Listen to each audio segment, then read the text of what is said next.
Alors nous sommes mardi, on est le 21 Heshvan et nous sommes arrivés d'Av Kaf Zayin de Nida Kaf Zayin. Nous en sommes à la troisième ligne. On est en train de parler que quand une femme elle accouche un bébé, plus il y a une poche derrière, est-ce que c'est la poche du bébé ou c'est donc d'un autre enfant? Et auquel cas donc il faut craindre un problème d'impureté autrement. Alors on est à la troisième ligne. Amad Rabba Bar Shila Amad Rab Matna Amad Shemuel. Il dit Rabba Bar Shila au nom de Rab Matna au nom de Shmuel. Il y avait comme ça une histoire. Betalou et Hashilia Bivlad Ad Asara Yamim. Et il y a une femme qui a accouché un enfant normal. 10 jours plus tard, elle a rejeté une poche. Et on a dit que cette poche, c'est celle du bébé qui est sorti avant. Velo Amrotolin. Quand est-ce qu'on dit que la poche, elle provient du bébé donc, qui est déjà né? Et là, seulement quand il y a d'abord l'enfant, et après la poche, elle est rejetée. Mais si c'est le contraire, s'il y a une poche qui est rejetée, et après il y a un enfant qui naît, on ne dit pas que c'est la poche du bébé. On dit que la poche, c'est un autre enfant, et le bébé, c'est un autre bébé. Amar Rabba Bar Hanan, Amar Rabbi Yohanan. Il y a Rabba Bar Hanan, il dit au nom de Rabbi Yohanan, Ma'aseh, Betalut Hashina Bivlad Ad Kaf Gimel Hashem Shosha Yamim. Rabbi Yohanan, il y avait une histoire comme ça, et on a fait dépendre donc la poche, donc, on a fait dépendre d'un enfant, du même enfant, jusqu'à 23 jours. C'est-à-dire la femme elle a accouché, et 23 jours plus tard elle a rejeté la poche, et on a dit que c'est la poche du premier, c'est pas un autre enfant. Amale Rav Yosef, Ad Kat Amratlan. Rav Yosef lui dit non, Ad Esem Ve'arba, c'est pas 23, tu nous as dit 24 jours. Bon. Je crois que c'est discute sur l'histoire. C'est une erreur d'un jour. Amar Rabaha Bali de Rav Awira, Amar Rav Yitzhak. Il vient Rabaha, il dit au nom de Rav Yitzhak. Il y a une correction au nom de Rabbi Yohanan, qu'importe. Ma'aseh v'nishtaha avlad ahar havero shloshim u'shlosha yom. Il a dit, une fois il y avait une histoire comme ça. Il y a une femme qui a accouché un enfant, et 33 jours plus tard, elle a accouché un autre enfant. Amal et Rav Yosef, lad amratlan. Rav Yosef lui dit, tu nous as dit pas 33, 34 jours plus tard. Viens la Gemara discuter. Elle dit, Hani ha'aleman de amar yoled tisha yoled letimquta'in mashkahatla. La Gemara dit comme ça. Quand à propos de la dernière histoire, qu'il y a eu 2 enfants qui sont nés avec 33 ou 34 jours d'écart, il dit, il y a un haram qui dit qu'une femme, quand elle accouche au 9e mois, on dit l'imquta'in, ça veut dire, c'est pas forcément 9 mois entiers. Elle peut accoucher à 8 mois, 1 semaine, 8 mois, 2 jours, 8 mois, 15 jours, 8 mois, 3 semaines. Alors dans ces cas-là, ce cas peut exister. Comment? Facile. Il dit, ça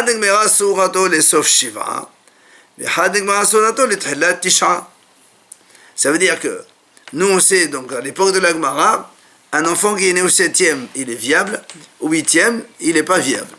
Donc il faut aider, c'est pour ça qu'il dit ce cas-là, ça peut exister, que le premier, il est né à la fin du 7e, et l'autre, il est né au début du 9e. Donc ça marche, il y a 32, 33, comme ça pourrait exister ce cas-là. Mais elle a, les mains d'Amar yoledet tisha ena yoledet mquta'in. Maïka lemeba. Mais le haram qui dit qu'une femme, quand elle accouche à 9 mois, elle n'accouche jamais les mquta'in, c'est-à-dire avant les 9 mois révolus. Il faut que 9 mois, donc complets. Alors elle dit, dans ces cas-là, comment ça peut exister ce cas-là de donc 33 ou 34 jours entre 2 naissances? C'est impossible. Parce que si tu dis que le premier, il est né à la fin des 7, le deuxième, il est obligé de naître au début du 9. Or, c'est pas possible selon lui. Lui, il dit qu'il faut que ce soit 9 complet. Maintenant, si tu dis que le premier, il est né au début du 7, parce que le début du 7, ils disent tous d'accord qu'on peut accoucher dans le 7e mois, pas forcément entièrement 7 mois. Ça peut être 6 mois, 2 semaines, 3 semaines, ça peut exister. Et il dit, mais admettons qu'il est né à 6 mois et 1 semaine. L'autre, il va naître forcément au 8e mois. Et 8e mois, il n'est pas viable. Alors comment ça peut exister ce cas-là? Donc ça n'existe pas. Comment on peut expliquer cette histoire-là avec le haram qui dit qu'une femme qui accouche, au 9e, elle ne peut pas accoucher avant la fin des 9 mois complets? Alors la Gemara répond. Elle dit quoi? On inverse les enseignements qu'on vient de les deux histoires. C'est-à-dire, nous on a dit le premier cas, rappelez-vous, 23 jours entre un enfant et une poche, et 33 jours entre un enfant et un autre enfant. Lui, il a dit on inverse. On dit 33 jours les chilia pour une poche, c'est-à-dire une poche, elle a été rejetée 33 jours après la naissance d'un enfant, et 23 jours pour un enfant qui est né après un autre. Alors, et dans ces cas-là, ça marcherait de cette façon. C'est-à-dire que pour l'enfant, même s'il y a 23 jours, c'est pas un souci. Admettons, il est né à 7 mois et 1 jour, 2 jours. Non, au 7e mois, c'est 6 mois et 1 jour, 2 jours. Et du coup, l'autre, il est né à 6 mois, 25, 28 jours. Donc, il y a les 23 jours entre les deux, c'est pas un problème, puisqu'au 7e mois, ils sont viables tous les deux. Et pour la poche, c'est pas un problème. Et un, il est né quand tu veux, et l'autre, même si la poche, elle est rejetée au 8e, c'est pas un souci. Donc, ça peut exister dans ce cas-là. Il y aurait 2 poches alors. Une avec le bébé qui est né normal. Amar Rabbi Avin Barabada Amar Rabbi Menachem Mishkvas Sha'arim. Donc Rabbi Menachem, l'homme du village de Sha'arim, Ve'amnela Bet Sha'arim. Il dit, Ma'ase, il a dit comme ça. Il y avait une histoire. V'nishtaha Vlad Ehad Ahar Havero Shlosha Chodashim. Il a dit comme ça, il y avait une histoire comme ça, où des jumeaux sont nés à 3 mois d'écart. Et il leur dit en plus, et ils sont là devant nous au Bet HaMidrash.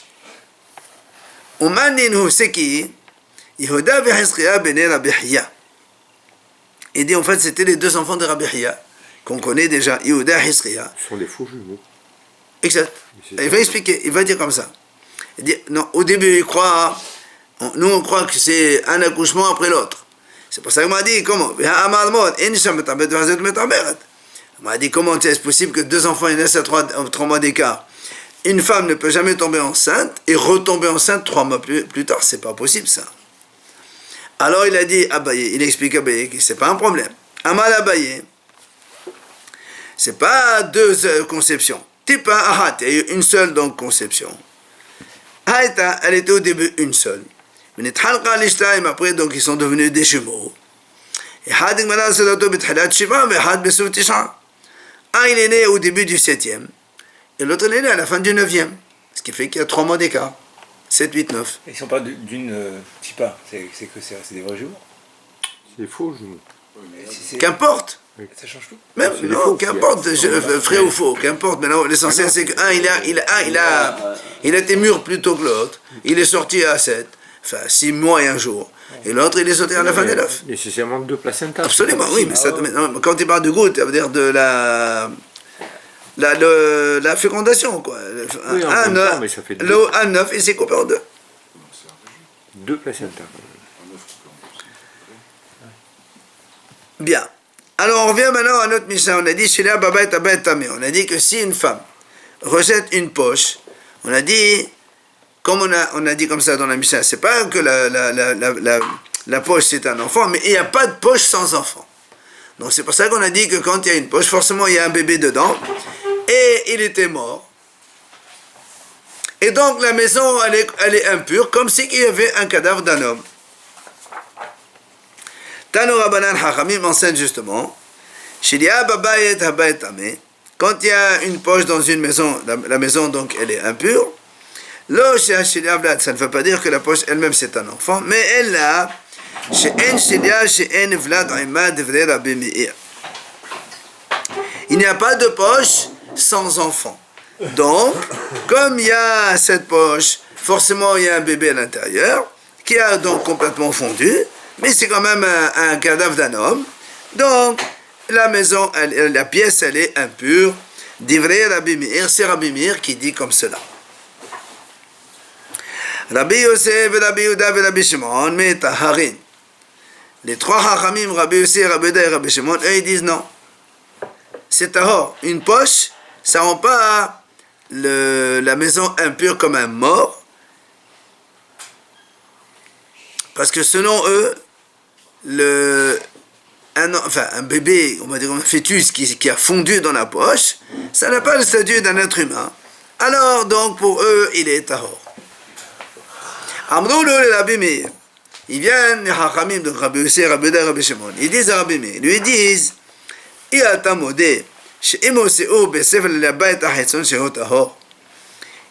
lui ont dit comme ça, tu n'es pas d'accord, toi, que si on prend cette poche, on la met dans un récipient, et après on la déplace, on la met dans une autre pièce.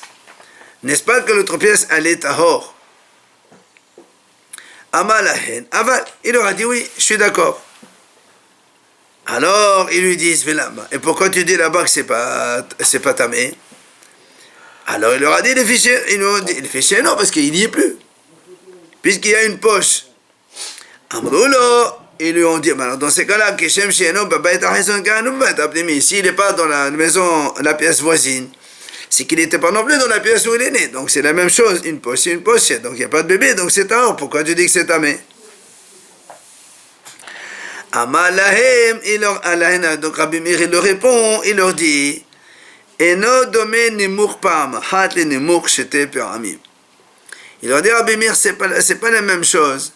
Un enfant qui a, donc, on va dire, qui a fondu à l'accouchement, donc il y a encore la trace d'un enfant la trace, le produit de cet enfant dans la poche. C'est pour ça que la première pièce dans laquelle il est né, il est tamé. Et quand on le déplace, il va continuer à fondre, après il n'y a plus rien. C'est pour ça que là-bas, il est tahor selon Rabbi Meir. Yativ la papa hodé de Rabbi Meir kamé de Rav Hamnuna. Rav papa, il était devant Rav Hamnuna. Et Yativ la kamal, il est venu expliquer. Maïtama de Rabbi Shimon. Pourquoi Rabbi Shimon, il a dit que c'est tahor, c'est-à-dire que la poche, cette fameuse filia, donc elle ne rend pas impure la maison. Kassava, il pense, parce que lui il dit comme ça, la raison de Rabbi Shimon est que lorsqu'il y a une tum'a, par exemple comme ici le cadavre d'un bébé éventuel, mais il s'est mélangé autre chose avec, donc le sang de l'accouchement, alors betela, ça s'annule. Donc c'est pour ça que là aussi il y a eu le sang de l'accouchement qui s'est mélangé avec le bébé. Alors donc le bébé il est annulé et donc il n'y a plus d'impureté dans la pièce. Amaleho la papa, il leur a dit à papa, c'est la même raison pour Rabbi d'ailleurs Rabbi Yossi. Alors on m'a dit les sages là-bas ils se sont un peu moqués. Si tous les haramim, les trois, ils ont dit la même chose, si tu donnes la raison pour un, c'est la même raison pour tous les autres. Amal à papa, il a dit à papa,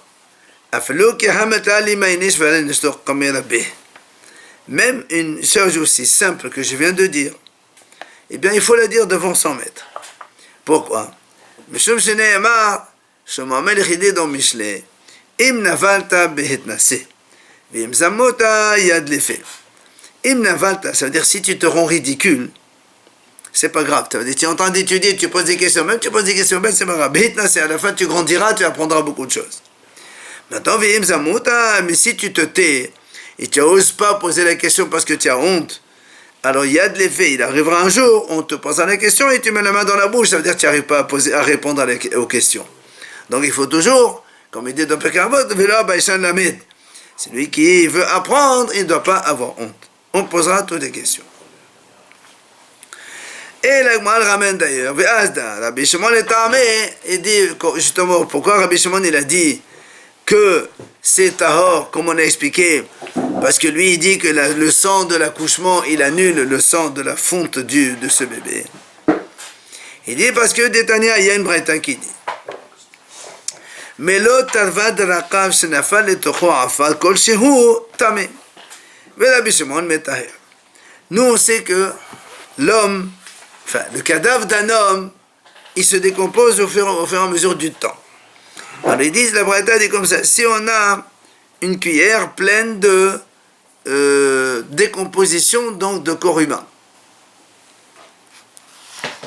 Alors nous on sait que ça c'est le volume minimal d'un cadavre en tout cas de poussière de cadavre, on va dire comme ça, pour transmettre l'impureté comme un cadavre, un vrai cadavre. Maintenant il dit, s'il est tombé là-bas, quelques grains de sable. Alors, là, Tanakama il dit, c'est tamé. Mais Rabbi Shimon dit non, c'est tahor. Il n'y a plus d'impureté. Pourquoi? Parce que cette poussière de cadavre s'est mélangée avec de la terre. Alors, là, on a dit, et alors? Maïtama dit Rabbi Shimon, pourquoi? Rabbi Shimon, il a dit que c'est tamé. Pardon, c'est tahor, il a dit, parce qu'il s'est mélangé un peu de sable dessus. Amarava. Il a dit Ravash, j'ai vu les Hachamim, les sages de la Yeshiva d'Arav, ils ont dit la raison pourquoi. Eux, ils ont dit comme ça. Pourquoi Rabbi Shimon il a dit que c'est tahor?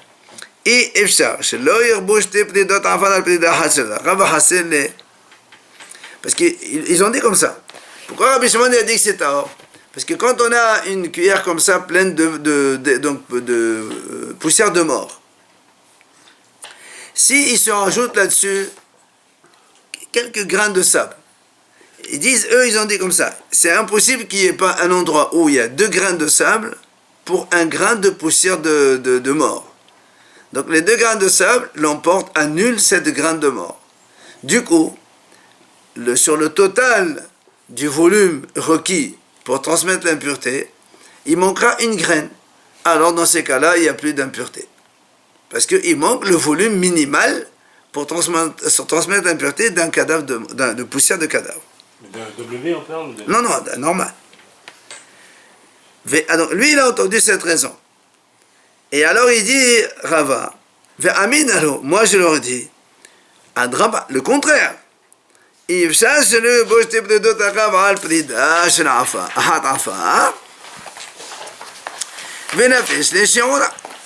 et dit, moi j'aurais dit le contraire. Pourquoi on ne dit pas le contraire?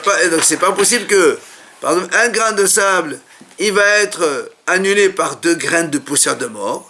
Du coup, le petit grain de sable, donc il va être annulé. Et au contraire, on va avoir plus de volume, de cadavres, et donc ça transmet encore plus d'impureté. Et là, c'est pour ça que Rabba il dit, voilà pourquoi Rabbi Shimon il a dit tahor. Voilà la raison de Rabbi Shimon qui a dit que quand il tombe un peu de sable dans ce volume de poussière de mort, que normalement le volume de poussière de mort il transmet l'impureté, et là à cause du sable il est tahor. Il dit parce que sofo kethilato, parce que la fin de cette poussière de mort c'est comme son début. Ça veut dire quoi? Ma tehilato. Il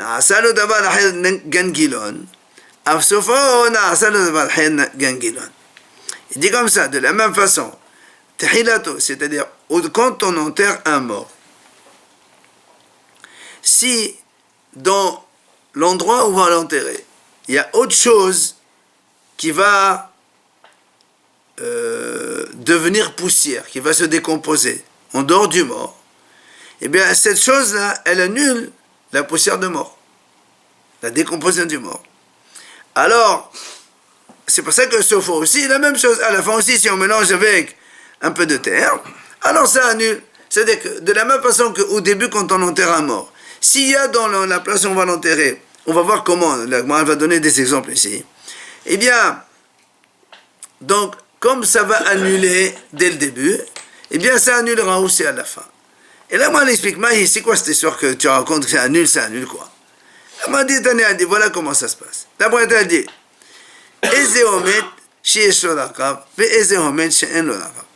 quel cas dans lequel le mort, il a ce qu'on appelle une décomposition qui transmet l'impureté.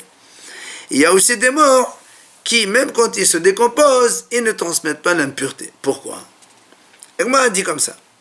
Nikbar arum, si on a enterré quelqu'un donc complètement déshabillé, ba'aron shel shaish, dans un cercueil de marbre, ou al-gabé l'espace shel avanim, ou sur une terre de pierre.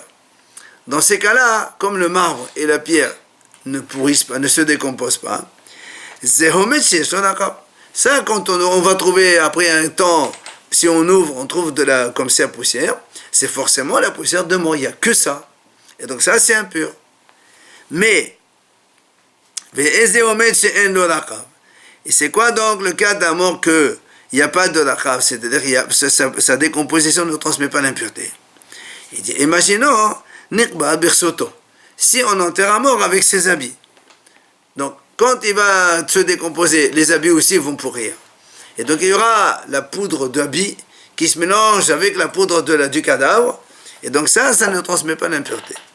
Ou bien, ou bien quand on enterre dans un cercueil en bois. Le bois aussi, ça pourrait avec le mort. Ou bien si on enterre de briques. Puisque la brique aussi, ça s'effrite. Ça, c'est ça le cas où un mort, donc, il n'a pas de raqab, c'est-à-dire sa poussière, sa décomposition ne transmet pas l'impureté. Donc, on voit donc, il y a des cas où, quand il y a un mélange d'une poussière autre avec celle de la décomposition d'un mort, il n'y a pas d'impureté. Et le là, alors non. Pardon? On voit pas le volume? Quel volume? On voit le volume? Et non, justement, nous on a dit, étant donné qu'au début, il y a quelque chose qui l'annule, à la fin aussi, ça s'annule. D'accord, mais pour parler d'annulation, il faut savoir combien il y a de... Non. Et lui, il dit non. Ça veut dire que dans un cimetière, il n'y aurait pas de Touma. Pourquoi? Ils sont tous enterrés soit dans des trucs en bois. Oui, mais il y a des cadavres quand même. Ils ne sont pas tous décomposés. La décomposition, pour que ça complète décomposer, il faut des années et des années. Ouais, la poussière annule le cadavre. Non, la poussière annule la poussière de cadavre. Mais c'est un cadavre qui est entier comme ça. Un cadavre ne va pas se décomposer en un jour. Ça prend des années, et puis par morceau par morceau. Il ne va pas tous se décomposer d'un coup. Et la Gemara termine là-bas, dit que comme on a dit maintenant, quand est-ce qu'on a dit que le mort se décompose, et cette décomposition, cette poussière, donc elle transmet l'impureté seulement pour un mort. Et c'est pour exclure le cas d'un tué. C'est-à-dire si quelqu'un il a été tué, et donc quand on le tue, il y a du sang qui sort, dans ces cas-là, ils disent Chachamim, il n'y a pas de raqab parce que comme il a manqué dans le corps de l'homme ce volume de sang qui est sorti, alors ça ne s'appelle pas raqab, ça ne s'appelle pas poussière de mort. Ça, c'est pas métamé. Il n'y a pas de tomate raqab. Tomate raqab, il faut que ce soit tout le mort décomposé. Et le sang, il rentre tamé. Non, d'accord. On parle du sang qui se décompose. Étant donné que le corps n'est pas entier, sa décomposition, elle ne transmet pas l'impureté. C'est ce qu'il dit Chachamim. Goufa, oui, c'est ça. Mais l'autre on revient sur cette notion-là. On a dit que quand on a un volume, donc d'une cuillère de leur époque comme ça, un volume de poussière de décomposition de mort, on appelle ça raqav, dans laquelle il est tombé un peu de terre, un peu de sable, même un tout petit peu, le Tanakama il a dit tamé, et Rabbi Shimon lui il a dit tahor. C'est ce qu'on a dit au début. Via la Gemara, elle continue à donner une autre idée. Elle dit, mais l'autre va de la cave chez Netpazel Babayet, Habayet tamé, Rabbi Shimon metaher. Si on a maintenant ce même volume de poussière de décomposition de mort qui se disperse dans une pièce, alors comme ce volume-là, il transmet l'impureté, ben là aussi c'est pareil, toute la pièce elle est tamée, comme si c'était un mort, c'est la même chose. Et Rabbi Shimon lui dit non, comme Rabbi Shimon il a dit justement ça ne transmet pas l'impureté quand il y a un mélange un peu de terre avec, alors là aussi, même si ça se disperse dans une pièce, c'est un. Alors on m'a dit pourquoi ces deux enseignements qui sont identiques, il dit non, on a besoin. Pourquoi on a besoin? Parce que si on nous enseigne le premier cas qu'on a vu tout à l'heure, donc si on a une poussière de mort qui se mélange de terre, et donc Rabbi Shimon dit tahor, et la haramim disent tamé, j'aurais dit comme ça. Là-bas, les haramim disent c'est tamé, tu sais pourquoi? Parce que Mishum de Marnif, parce que tout le volume, il est rassemblé dans une même cuillère, donc c'est pour ça qu'on transmet l'impureté comme un mort. Aval n'est pas ça. Mais si ça s'est dispersé dans la pièce, j'aurais pu dire, j'aurais pu me tromper et dire, Modulo le Rabbi Shimon. Il serait d'accord les Haramim avec Rabbi Shimon comme quoi c'est tahor. Parce que des en ma'ahil v'yohazel ma'ahil. Parce que nous, pour que ça fasse une tum'a de ohel, il faut un volume requis. Or ici le volume il est dispersé, il n'y a pas un volume au même endroit. J'aurais dit peut-être que les Haramim diraient d'accord avec Rabbi Shimon comme quoi c'est tahor. C'est pour ça qu'on te dit que non. Haramim même dans ce cas-là ils disent que c'est tamé.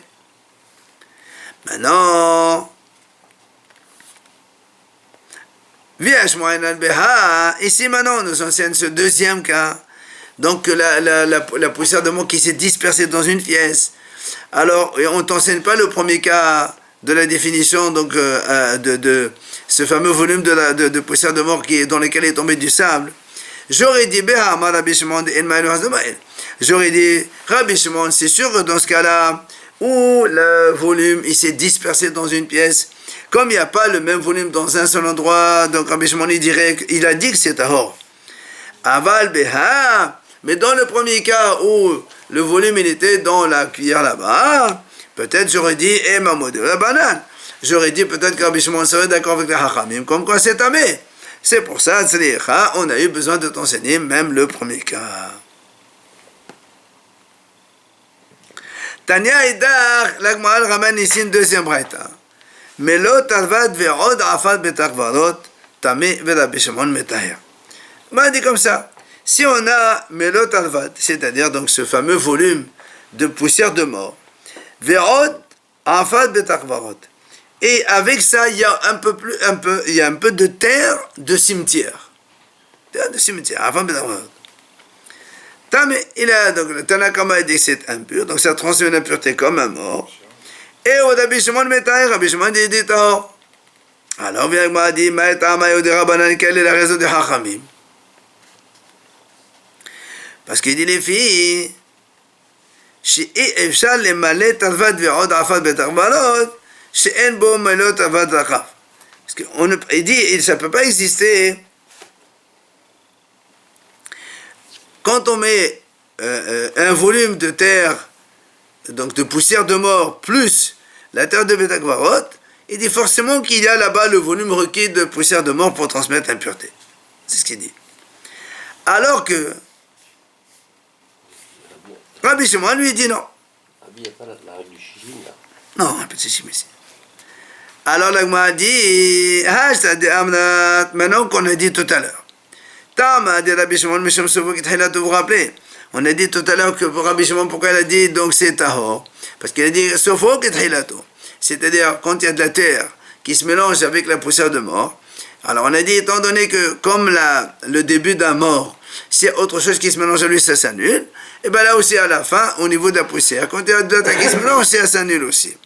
Alors nous on dit à Rabbi Shimon, très bien, on comprend ta raison, seulement on revient maintenant à notre Mishnah, enfin à notre Braïta ici. On a dit, quand il y a une Shilia, Babaït, si une poche elle est rejetée dans une maison, Hachamim ils disent, donc la maison elle est tamée, selon Rabbi Meir, mais Rabbi Shimon dit c'est tahor. Alors l'Agma a dit, mais Rabbi Shimon ici, quelle raison tu as?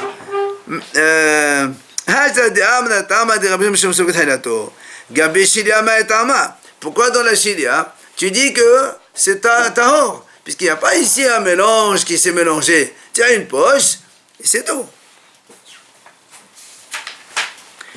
Amar Rabbi Yohanan, il vient Rabbi Yohanan, il répond, il dit, Meshum betul berov nagrova.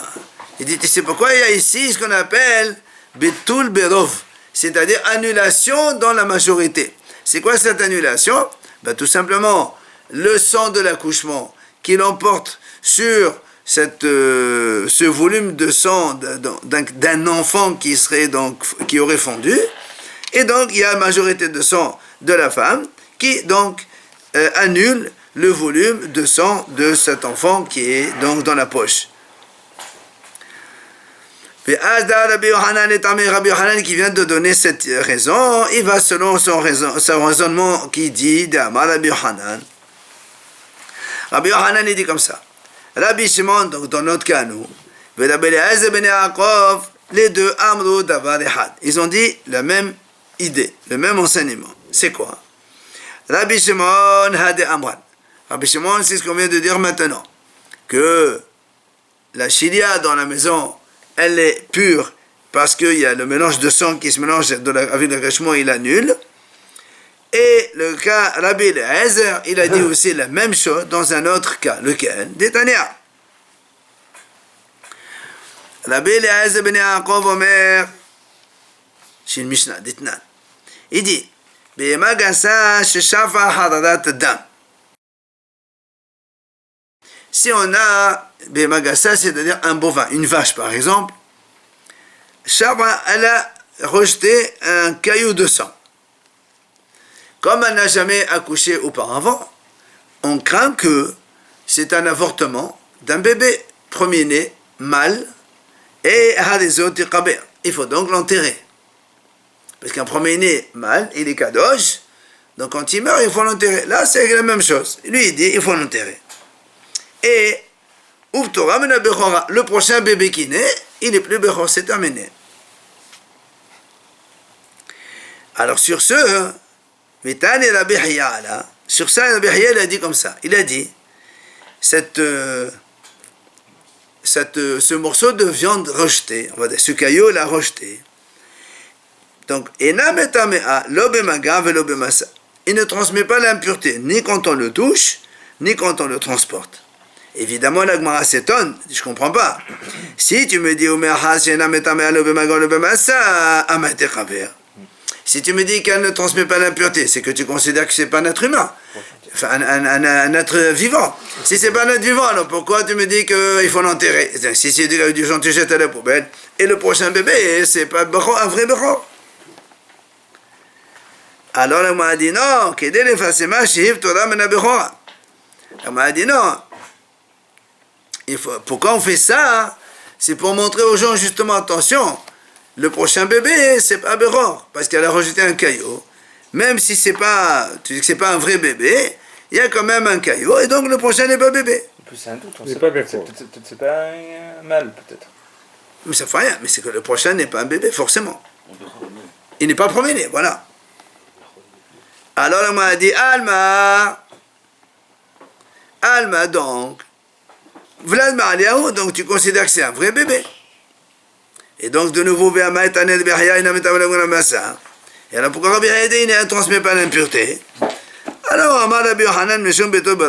c'est ce qu'on vient de dire maintenant, la même idée que Rabbi Shimon. Lui, il dit, étant donné que le sang de l'accouchement, qui est majoritaire par rapport au sang du bébé fondu dans cette poche, c'est pour ça qu'il a dit, il n'y a pas de Touma. Donc c'est la même idée que, que Rabbi Shimon. Amar Rabbi Ami, Amar Rabbi Yohanan. Il vient Rabbi Ami au nom de Rabbi Yohanan. Il dit comme ça, au modèle Rabbi Shimon. C'est-à-dire que bien que Rabbi Shimon y dise que cette poche, selon Rabbi Shimon, même si on dit qu'il y a un bébé dedans, donc le bébé il est complètement fondu, annulé dans la majorité du sang, et donc la maison elle est pure, il dit malgré tout, chez Emot mais Aleda, sa mère elle est tombée comme si qu'elle a accouché. Donc elle prend les jours d'impureté. Étant donné qu'on ne sait pas si c'est mâle ou femelle, elle va faire 14 jours d'impureté de toute façon. Et le problème, c'est qu'après, il n'y a pas de jours de sang pur, parce que là, on ne sait même pas, peut-être que ce n'est pas un bébé. Donc on a deux safek. Safek mâle, safek femelle, et safek rien. Dans ces cas-là, elle fait 14 jours d'impureté, et c'est terminé. Amalaou ça va aller Rabbi Ami. Il y avait un sage là-bas. Il a dit à Rabbi Ami, il dit voilà, moi je t'explique Aspiralar Ta'ama de Rabbi Yohanan. Pourquoi Rabbi Yohanan, il a dit justement que la mère, elle est tamée, alors que si tu dis que c'est pas un bébé qui a rien, alors pourquoi elle est tamée comme un accouchement? Elle est tombée nida, pas un accouchement. Il dit voilà, je t'explique pourquoi Rabbi Yohanan, il a dit comme cela. Il a dit parce que le pasuk il a dit Isha ki tasriya. Oui, elle est dans Zachar de Gomé. D'abord, il y a marqué Veta me Ashvatem. Il y a marqué dans la Torah, une femme qui ensemence et elle accouche un garçon, elle restera impure pendant 7 jours, etc., etc. Alors il dit, comme il y a marqué Tazri'a Vyalda, Afilou lo yada lek'en shehazri'a, shehazri'a teme aleda. Même si cette femme, elle n'a accouché que quelque chose, un produit comme sa semence, c'est-à-dire elle c'est liquide, et le bébé qui est né c'est un liquide, eh bien elle doit rester comme un Aléda, c'est pour ça qu'il a dit comme ça. Pour pas la suite alors. Pour 14 et pas la suite. Parce qu'on a un safek. Tu peux pas dire à une femme on a dit qui a safek, saigné, on a- c'est tahor, alors qu'on a un safek peut-être que c'est même pas un bébé. Quand on a dit ça fait qu'on dit 26 jours après. Ah oui, ça c'est quand on sait, ou mal ou femelle, mais là on sait même pas, peut-être c'est rien. C'est ça le problème. C'est quoi, c'est de la mida alors officiellement? Oui. 26. Non, non, 24, les deux, 14 semaines, si elle saigne, elle est impure à cause d'accouchement, et après, si elle saigne, c'est fait nida, ça va, comme d'habitude. Rish Lakish Amar, il dit Rish Lakish une autre raison. Tu sais pourquoi Rabbi Shimon, il a dit que la chilia, elle est tahor, donc cette poche rejetée, elle ne transmet pas l'impureté. Amar, il a dit comme ça. Shafir shetrafuhu bememar, naasa kemet shenitbalbela sorato. Il dit Rabbi Rish Lakish, il dit comme ça. Le Shafir, c'est-à-dire donc un bébé dans la poche où on l'a trouvé, étant donné que quand il est descendu, il s'est mélangé, ça s'appelle comme Metchenetbel Bela Sorato. C'est comme un mort il a été complètement défiguré. Par exemple, il dit ici le cas où si un homme il a été brûlé dans un incendie, il reste rien. Mais même s'il n'y a que de la cendre, étant donné qu'il n'y a pas de squelette, il n'y a pas d'impureté. Tant qu'il n'y a pas un squelette, il n'y a pas d'impureté. C'est pour ça que Rabbi Rish Lakish dit, voilà pourquoi Rabbi Shimon a dit que la chilia c'est tahor. Parce qu'un bébé qui se mélange avec autre chose, c'est comme un mort qui se mélange avec tout, il n'y a plus rien. Alors il n'y a pas de touma. C'est à partir de quand qu'il y a le squelette? Hein? C'est à partir de quand qu'il y a le squelette? C'est le rov. Parce qu'il y a marqué là-bas dans un l'autre, il faut qu'il y ait rov minyan ou rov binyan. C'est-à-dire soit la majorité de construction d'un corps au niveau des gros os, parce que les jambes, ou bien le binyan, même s'il y a les petits os, mais la majorité des os, puisqu'on a 248, il faut 125. Amal et Rabbi Hanan et Rish Lakish. Il vient Rabbi Hanan, il dit, mais d'où tu apprends toi que quand on a un mort qui a brûlé, par exemple, qui ne reste pas de squelette, tu as dit que c'est tahor, ça ne transmet pas l'impureté. Où tu as vu ça? Il lui dit,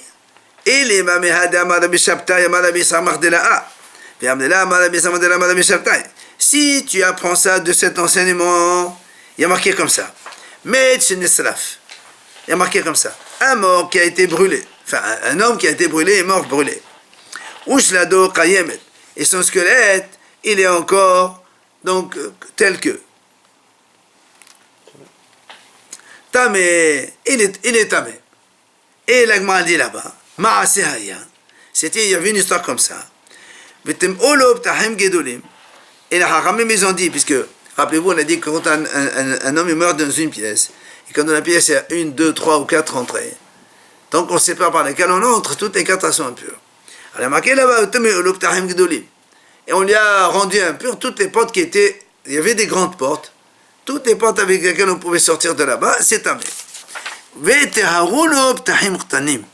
Par contre, s'il y a des petites portes, parce que nous on sait que pour sortir un mort, il faut une porte avec une largeur minimale de 4 tfahim, pour qu'on puisse le sortir. Donc c'est pour ça là-bas, les portes qui ont 4 tfahim de largeur, on a dit ça c'est tamé, on peut le sortir par là-bas. Mais imagine, il y a une petite fenêtre qui fait que 2 tfahim ou 3 tfahim de largeur, et ça c'est tahor, parce qu'on ne peut pas le sortir par là-bas. Alors ça c'était l'histoire. Alors vient Rabbi Hanan dit, maintenant toi, tu as déduit de cette histoire. On a dit pourquoi il transmet l'impureté, parce qu'il a encore le squelette tout maintenu. C'est pour ça que tu as dit, si maintenant il se mélange, c'est tahor. Il dit, mais non, moi j'aurais pu dire le contraire, adraba le contraire. Donc maintenant,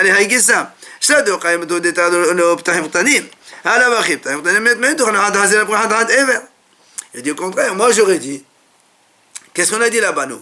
Les grandes portes c'est tamé, et les petites fenêtres c'est tahor. Moi j'aurais dit le contraire. Quand il a un squelette entier, d'accord, les grandes portes c'est tamé, parce qu'il peut sortir par là-bas, mais les petites fenêtres il ne peut pas sortir. Mais quand il est mélangé complètement de la cendre, il n'y a plus rien. J'aurais dit que même les petites fenêtres aussi elles sont tombées, parce que maintenant on peut le sortir. Imagine qu'il y a un petit bras et un petit truc, on peut le sortir par là-bas. Alors donc ce que tu as compris toi, c'est pas vrai, c'est pas bon.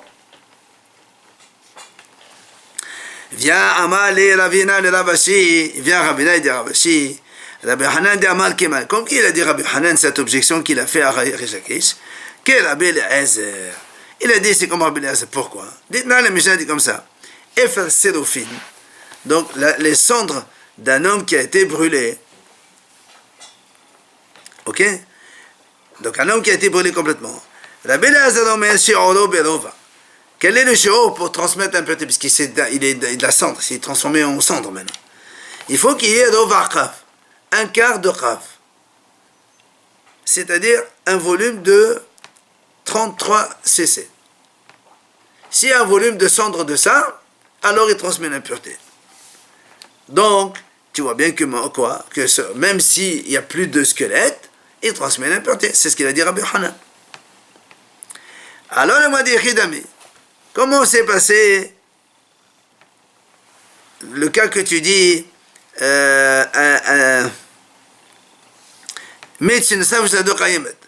quand il y a un mort et il a encore son corps il est maintenu, s'il est brûlé complètement, comment tu veux qu'il n'y a plus rien après? C'est de la cendre. Amar Abaye avait dit non, on peut trouver un cas qui rend ce savoir le Gaber Katabla. C'est-à-dire, imaginons que on a brûlé un homme, il était sur une sorte de tablette ou un truc comme ça. Imaginons, vous savez, comme un matelas, vous savez, un matelas, il laisse la trace. Puisque l'homme, la courbure de l'homme, elle fait la forme. Donc s'il est brûlé comme ça, alors tout le corps, il reste, même si c'est de la cendre, il reste, il s'éparpille pas. Ou encore, Kéron, c'est savoir, apodrim. Il dit, ou bien on l'a brûlé sur donc du marbre, et dans le marbre aussi, il y a une sorte de récipient dans lequel il y a la trace de l'homme dessus. Comme ça, il forme un creux là-bas. Et même s'il est brûlé, il y a encore, donc la forme encore existe. Rabbi Nahman qui en dernier, ou Rabbi Nahman dit peut-être qu'on peut, pas obligé d'être brûlé comme de la cendre. Il est brûlé, il est mort, mais il maintient. On peut avoir des hommes brûlés qui meurent alors que le squelette est encore maintenu. Donc ça peut exister.